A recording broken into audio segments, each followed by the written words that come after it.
L'Espagne est devenue le premier pays de la région à franchir la barre du demi-million de cas suite à une seconde vague liée à la réouverture des écoles.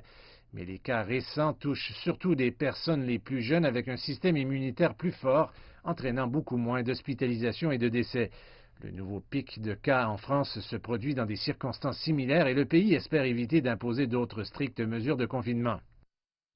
Le président français Emmanuel Macron a précédemment déclaré que le retour de mesures de confinement à l'échelle nationale causerait des dommages collatéraux considérables. La France traverse déjà la récession la plus profonde depuis la Seconde Guerre mondiale et le gouvernement n'a pas exclu la mise en place de nouvelles mesures de confinement.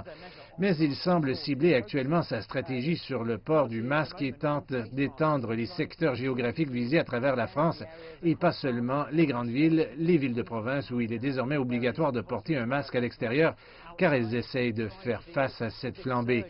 La France a établi des records très peu enviables. Vendredi, nous avons vu près de 9000 personnes testées positives en seulement 24 heures, 8500 autres samedi, plus de 7000 dimanche, et cela ne semble pas être suivi là-bas en ce moment par une augmentation équivalente des hospitalisations et des décès.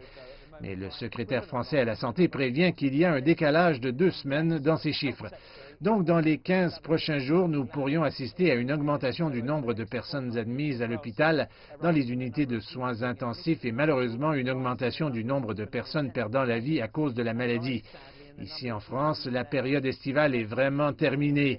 Des millions de personnes sont de retour au travail et les enfants sont de retour à l'école. Il y a déjà eu des problèmes dans le système scolaire. 2 autres écoles ont été fermées. Plus de 20 écoles ont maintenant été temporairement fermées au total puisque des enseignants ont été testés positifs.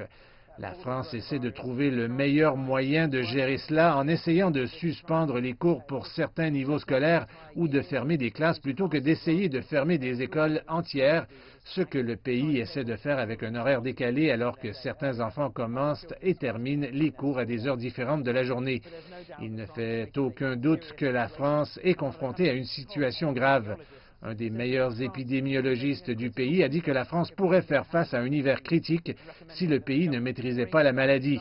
Il a donc recommandé au gouvernement de ramener certaines de ces mesures moins sévères maintenant, plus progressivement, plutôt que d'attendre quand il ne soit trop tard et apporter des mesures plus strictes tout d'un coup.